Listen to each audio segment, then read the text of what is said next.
అధికారాన్ని అడ్డం పెట్టుకుంటే తప్పులు ఒప్పులైపోతాయా, అబద్ధాలన్నీ నిజమైపోతాయా?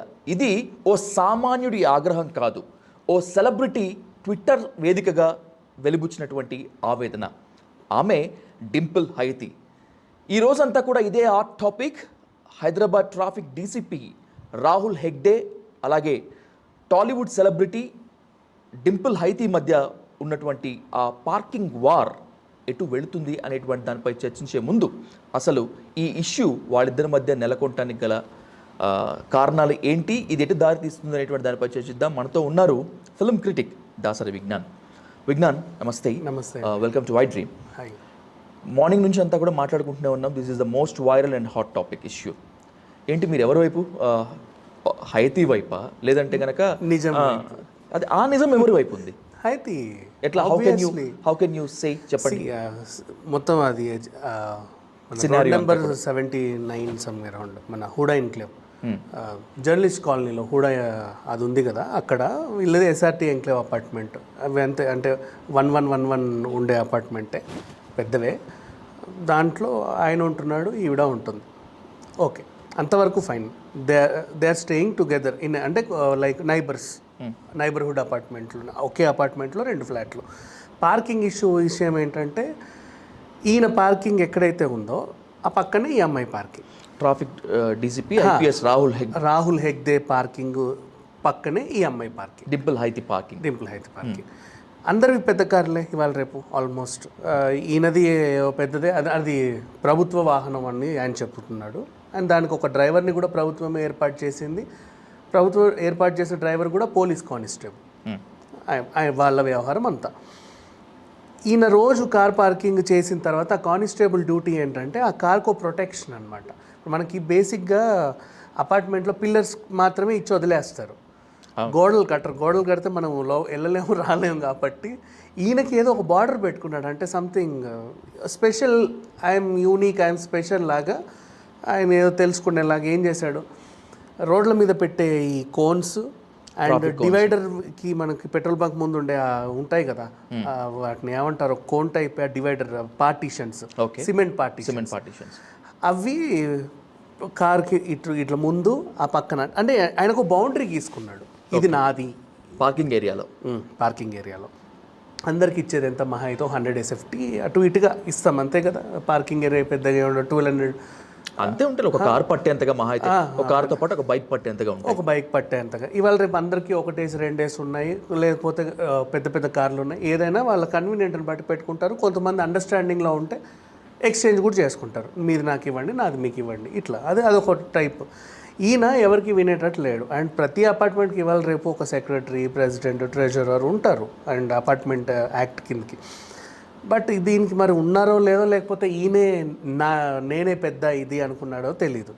And next, he's educated, IPS చదివాడు, డీసీపీ అంటే ఏదో చిన్న కానిస్టేబుల్ నుంచో ఎదిగాడు అనుకుంటే, ఇంటరో చదువుంటాడు అనుకొని మనం ఏదో అనుకుంటాం. But he's well educated. So ఇప్పుడు చూడు, ఆయన ఏం చేశాడు, పబ్లిక్ ప్రాపర్టీని డ్యామేజ్ చేసిందని ఆమె మీద కేసు పెట్టాడు. నెంబర్ 1. ఇప్పుడు పబ్లిక్ ప్రాపర్టీ ఎత్తుకొచ్చినందుకు నిన్నేమనాలి? అది ఇంట్లో పెట్టుకోవడానికి ఇచ్చారా, రోడ్ల మీద పెట్టడానికి తయారు చేశారా? Traffic cones, not only cones, even ఆ సిమెంట్ పార్టీషన్స్ కూడా. నిన్నేమనాలి? అండ్ నెక్స్ట్, ఆమె తన్నింది కూడా కోన్ని. నీ కార్ని తన్నలా, నిన్ను తన్నలా, నీ కానిస్టేబుల్ని తన్నలా. సీసీ ఫుటేజ్ క్లియర్గా కనిపిస్తుంది కదా. ట్రాఫిక్ కోన్స్ డింపుల్ హైతి తప్పు చేసింది. డింపుల్ హైతి వీళ్ళని తన్నుంటే అసలు విషయం బాగుండేది. అసలు సీరియస్లీ తప్పు చేసింది, ఆ కోన్ని తన్ని తప్పు చేసింది. బుద్ధి లేకుండా ఎలా మాట్లాడతారంటే వీళ్ళు, ఈయన చేసే పనులు ఎలా ఉన్నాయో తెలుసా?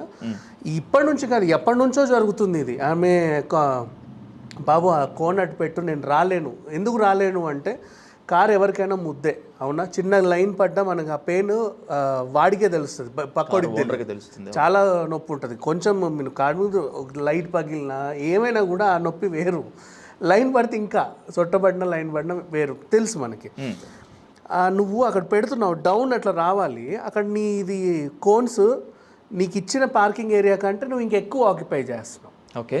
దానికి అన్ఎక్స్పెక్టెడ్ వీళ్ళకి రోజు అలవాటైన డ్రైవింగ్ కొన్ని రోజులు అడ్జస్ట్ చేసుకోవాలి. ఇప్పుడు మనం కొత్త అపార్ట్మెంట్కి వెళ్తే 4 days 5 days ఇబ్బంది పడతాం, మెల్లిమెల్లిగా అలవాటు అవుతుంది. వీళ్ళకి అలవాటు అయినా కూడా ఈయన పెట్టే ఇబ్బందులకి ఏం చేయాలో అర్థం కాని పరిస్థితి. మళ్ళీ ఎలా డ్రైవ్ చేయాలి? ఆ కార్కి అది అంటుకోకుండా ఏ ఒక్క రాయి తగిలినా ఏదో అవుతుంది. జాగ్రత్తగా ఈ డేవిడ్ అనే అబ్బాయి హైతి వాళ్ళ బాయ్ ఫ్రెండ్ నువ్వు డ్రైవ్ చేయలేక రోజు హింస. ఈ అమ్మాయి ఏమో ఆ కానిస్టేబుల్ని తీయండి, ఎందుకు ఇట్లా పెడుతున్నారు, మీ పరిధిలో మీరు పెట్టుకోండి. సార్ డీసీపీ ఏం మాట్లాడతారు? అయితే ఏంటి వాట్ డీసీపీ అయితే ఏంటి? ఆ కోన్ ఎక్కడ పెట్టాలని రూల్ ఉందా? లేదు కదా. అండ్ నెక్స్ట్ అరిచినాథ్ ఏం మాట్లాడుతున్నావు మేడం, నేను కానిస్టేబుల్, నన్ను అరవద్దు, నన్ను ఏమన్నా అంటే మాత్రం మీకే సీరియస్ అవుతుందని ఇట్లా బెదిరించడం. అండ్ వీళ్ళకి పెళ్లి కాలేదు, అక్కడ ఉంటున్నారు, అది వాళ్ళ ఇష్టం, అది వాళ్ళ వ్యక్తిగతం, అది వాళ్ళ వ్యక్తిగతం, రైట్. వీళ్ళ ఆమె నన్నులో కూడా పోక్ చేసి ఇది హీరోయిన్ అంట, వాడు ఎవరితోనో ఊరికే ఉంటుందంట, ఈ రకంగా ఆమెని హెరాస్ చేయడం. నెక్స్ట్ ఇబ్బంది పెడుతుందా, ఆ పని చూద్దామని చెప్పేసి నేనేంటో చూపిస్తా, నా ఈగో ఏంటో చూపిస్తా, నా కార్ని ఇలా అంటదా అని చెప్పేసి ఆమె నెంబర్ని తీసుకొని అందరికీ పంపిస్తే బయటికి వెళ్ళడం పాపం. ఆమె సినిమాకి వెళ్ళినా, మాల్కి వెళ్ళినా, ఎక్కడికి వెళ్ళినా సరే, షూటింగ్కి వెళ్ళినా రిటర్న్ వచ్చేటప్పుడు ఇన్ని చలాన్లు ఉంటాయి. హైతి కార్కి చలాన్స్, ర్యాష్ డ్రైవింగ్ అని, సిగ్నల్ క్రాస్ అయిందని, ఇంకేదో అయిందని, సీట్ బెల్ట్ పెట్టుకోలేదని, వాట్ ఎవర్ 100 చలాన్స్ వచ్చేస్తాయి ఏదో కారణంగా. ఇవాళ రేపు చలాన్ వేయాలంటే రీజన్ అవసరంలా, బికాస్ ట్రాఫిక్ పీపుల్ అందరూ కూడా ట్రాఫిక్ ఉద్యోగం మానేసి కలెక్షన్ ఉద్యోగమే చేస్తున్నారు కనిపించినప్పుడల్లా వివిధ రకాలుగా. సో ఆ డ్యూటీలో భాగంగా ఈమెను కూడా ఇదే చేస్తున్నారు. ఎప్పుడు ర్యాష్ డ్రైవింగ్ చేశా, ఎప్పుడు సిగ్నల్ క్రాస్ చేశా, ఎప్పుడు లైన్ క్రాస్ చేశా ఆమెకు కూడా తెలియదు. ఓకే, డేవిడ్కి కూడా తెలియదు. వాళ్ళే నడుపుతున్నారు. పోనీ ఒక డ్రైవర్ని పెట్టుకున్నామో వాడు ఏమైనా మిస్టేక్ చేశారంటే అది లేదు. డ్రైవింగ్ ప్రతి ట్రాఫిక్ చలాన్కి వైలేషన్ ఇది అని చెప్పి విట్నెస్ గా చూపిస్తూ ఒక పిక్ ఉంటుంది, దానికి చూపిస్తున్నారు, పిక్ కూడా చూపిస్తున్నారు, విత్ పిక్ చూపించినప్పుడు ఇది వైలేటెడ్ అన్నట్లే కదా లెక్క. బికాస్ వాళ్ళు చూపించే పిక్ ఏంటి తెలుసా, ఇప్పుడు లైన్స్ ఉన్నాయా, ఎస్, మరి కొంచెం అటు ఇటుగా మిస్టేక్ అవుతాయి కానీ అక్యురేట్గా ఎవరు అక్కడికి వచ్చి ఉండరు, లిటిల్ బిట్. అది it can excuse, we can excuse. కానీ వాళ్ళు దాన్ని కూడా పిక్ తీసి పంపించడం. నెక్స్ట్ ఎక్కువ పెట్టింది ర్యాష్ డ్రైవింగ్ అని. ర్యాష్ డ్రైవింగ్కి నీకు పిక్లో ఏం తెలుస్తుంది? హైదరాబాద్లో అసలు ర్యాష్ డ్రైవింగ్ చేసి నైట్ టైమ్స్ తప్పితే డే టైంలో అంత సీన్, ఏ టైం అయినా, మండు టెండ్ అయినా సరే, వర్షం పడ్డా ఏం పడ్డా నీది ర్యాష్ డ్రైవింగ్. ఈ ఏరియాలో ఈ లిమిట్ ఇంత, నువ్వు అంతలో వెళ్తున్నావు, అది మెయిన్ రీజన్. దానికి పిక్లో ఏం ప్రూఫ్ ఉంటుంది చెప్పండి?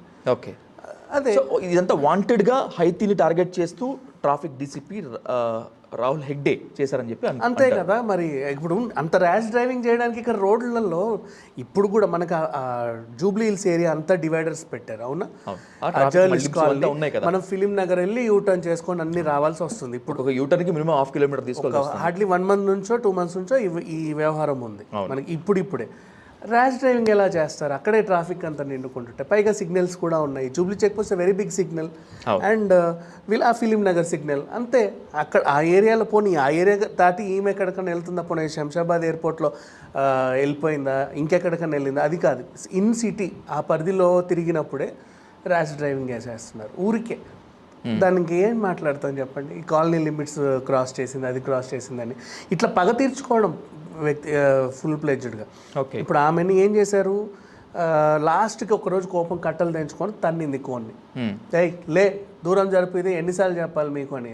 ఎవరికైనా సహనం ఎన్ని రోజులు ఉంటుంది? ఒక రోజు బయటకు వచ్చింది, ఆమెకు బయటకు వచ్చేసింది. వచ్చిన తర్వాత ఆల్రెడీ ఆ పెయిన్ అనుభవిస్తుంది, రోజు చలాన్లు ఇస్తున్నారు, పెయిన్ కూడా అనుభవించుకుంటూ, పైగా ఈ torture, physical torture, mental torture రెండు ఉండేసరికి ఈ ఫిజికల్ టార్చర్ని కొంచెం నువ్వు జరుపు గట్టిగా అని చెప్పేసేసరికి నువ్వేం మాట్లాడుతున్నావు సార్, డీసీపీ ఉండు నీ సంగతి చెప్తా, నువ్వేం చేసావని ఇప్పుడు కేసులు పెట్టారు. And next government property damage చేసింది అన్నాడు. ఎలా డ్యామేజ్ చేసింది? ఆ కోన్ని తంతే, కోన్లు రోడ్ల మీద రోజు ఇరిగి కూడా పడి ఉంటాయి. మరి వాటన్నిటిని లెక్కేసుకుంటే ఎన్ని కేసులు పెట్టాలి డింపుల్ హైతి? అండ్ ఆ కోన్ ఎక్కడుంది, తన్నిన కోన్? సిగ్నల్ దగ్గరికి వెళ్ళి డింపుల్ హైతి తన్నిందా? ఏమైనా ఫుటేజ్ ఉందా? అసలు నువ్వు ఇంటికి ఎందుకు తెచ్చావు ఫస్ట్ ఆ కోన్ని? Who Aaj you? పోనీ నీ కార్ని తంతే యూ కెన్ టెల్, కార్ని తన్నింది అను, చెప్పు, దాని విజువల్స్ ఉంటే చూపించు. కోన్ని తన్నింది అంటున్నావు, ఆ కోన్ నువ్వు ఎందుకు తెచ్చావు ఫస్ట్? ఆమె తన్నింది తర్వాత సంగతి. Why did you bring that? అక్కడ ఎందుకు పెట్టుకున్నావు? అది నీకు ఎవరు ఇచ్చారు నీకు ఆ రైట్? నువ్వు ఎంత డీసీపీ అయినా కావచ్చు, హూ ఎవర్, నువ్వు సీఎం అయినా కావచ్చు, నీకు అది ఎవరు ఇచ్చారు అర్హత పెట్టుకోవడానికి? నువ్వు తెచ్చి పెట్టుకున్నావు, పైగా ఆమె పార్కింగ్ ప్లేస్లో పెట్టి ఆమె తంతే నీకు ఇబ్బంది వచ్చింది. ఇప్పుడు ఇది వ్యవహారం. ఓవరాల్గా ఈ సినారియో జరిగేది ఇంకా నడుస్తూనే ఉంది. ఇంకోటి కానీ దీని మీద ఇప్పుడు రాహుల్ హెగ్డే గారు అయితే స్పందించారు కానీ ట్రాఫిక్ చలాన్స్ మీద స్పందించారు, how the issues is going అని దాని మీద స్పందించారు కానీ ఇప్పటి వరకు తను హైతి ఏం మాట్లాడలేదు. మాట్లాడి ఉండుంటే బాగుండేదేమో బహుశా. మాట్లాడుంటే బాగుండేది అంటే ఫర్ ఎగ్జాంపుల్ ఉంటాయి కొన్ని మనుషులకి కొన్ని ఆరోపణలు, అందరూ అన్నీ మాట్లాడుకోరు. షీ లెఫ్ట్ అంతే, షీ ఇంటెలిజెంట్గా వ్యవహరిస్తుంది. కానీ తను మాట్లాడకపోతే, తన వాదన వినిపించకపోతే ఒక్క రోజుకే తేలిపోదా? తెల్లారితే కూడా తెలుస్తుంది కదా. వీళ్ళు ఏం చేసుకుంటారు చేసుకుని ఆమె. కానీ ఈ లోపలనే ఒక మీడియా ట్రయల్ అయితే నడిచింది కదా. హైతీదే తప్పు అని ఎస్టాబ్లిష్ అయ్యింది కూడా because of media. And by the same way CC footage release అయ్యేంత వరకు కూడా ఎవ్రీవన్ బిలీవ్ దట్ హైతీ తప్పు చేసి ఉంటుంది అని చెప్పి. ఇప్పుడైనా మాట్లాడి ఉంటే బాగుండేదేమో, అంటే ఏం జరిగింది అనేటువంటిది తను చెప్తే బాగుండేదేమో అనేటువంటిది అభిప్రాయం అంతే. బికాజ్ షీజ్ చలాన్స్ అవన్నీ ఆవిడ ఇంకా పరీక్షిస్తుంది మెల్లిమెల్లిగా. ఒకేసారి అన్నీ తెలియదు కదా, ప్రూఫ్స్తో రావాలి కదా. ఒక మాట్లాడితే ఒక ప్రూఫ్ ఉండాలి. She's in that. ఆ ప్రూఫ్లన్నీ పెట్టుకునే క్రమంలో ఉంది. కొంచెం కలెక్ట్ చేసుకుని కలెక్టివ్గా వచ్చే ఛాన్స్ ఉంది. అండ్ వాళ్ళ అడ్వకేట్ కూడా మా ఆవిడతో సపోర్టివ్గా ఉన్నాడు. అతను ఏం చెప్తే ఆమె అలా చేస్తుంది. సాధారణంగా టాలీవుడ్లో ఎవరి జోలికి వచ్చినా కూడా మేమంతా ఒకటే అని చెప్పి వేదికలెక్కి చాలామంది చెప్తూ ఉంటారు. మరి ఈ సిచ్యువేషన్ డింపుల్ హైతీకి టాలీవుడ్ నుంచి కానీ, లేదంటే ఒకవేళ if she's the member of మా నుంచి కానీ, లేదంటే వాలంటీర్గా టాలీవుడ్ నుంచి సపోర్ట్ వచ్చేటువంటి ఛాన్స్ ఉంటుందా? Is there any chance? అనిపించలేదు. ఎవరు మాట్లాడరు బేసిక్గా. అంటే మనకెందుకులే పోలీసు వాళ్ళతో వ్యవహారం, మళ్ళీ రేపు నా కార్కి కూడా తీస్తాడేమో ఈయన గురించి మాట్లాడితే, ఎందుకు వచ్చిన గొడవ అని చెప్పేసి వీళ్ళు సేఫ్ గేమ్ ఆడుతూ ఉంటారు మోస్ట్లీ చాలామంది. మా ఎలక్షన్స్లో కొట్టుకున్నప్పుడే ఎవరు మాట్లాడలేదు. అండ్ నిన్న కరాటే కళ్యాణి అక్కడికి వెళ్ళి విగ్రహం దగ్గర గొడవ చేసినా కూడా అఫ్కోర్స్ ఒక షోకాజ్ నోట్లు ఇచ్చి వదిలేశారు. అయినా ఎవరు మాట్లాడలేదు. వీళ్ళు వినే పరిస్థితిలో లేరు. ఇక హైతీ విషయంలో అయితే ఆమె తప్పు లేదు అంటే మద్దతు లభించే అవకాశం ఉంది. సోషల్ మీడియా వేదికగా ఎవరైనా స్పందించారేమో చూడాలి. అంటే ఇంకా తెగలేదు కదా, ఇది ప్రజెంట్ హాఫ్ సిచ్యువేషన్లో ఉంది. దాన్ని ఇంకా కొంచెం 2 అడుగు ఈమె విత్ ప్రూఫ్స్ అన్నీ పెట్టిన తర్వాత హెగ్దేదే తప్పు, ఈ అమ్మాయిది ఏమీ లేదని ఒక్కసారి తెలిస్తే మేబీ వాయిసెస్ వస్తాయేమో చూడండి.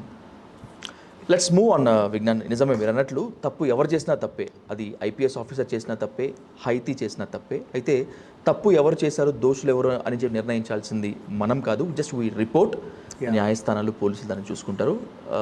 Thank you so much for your. Thank you.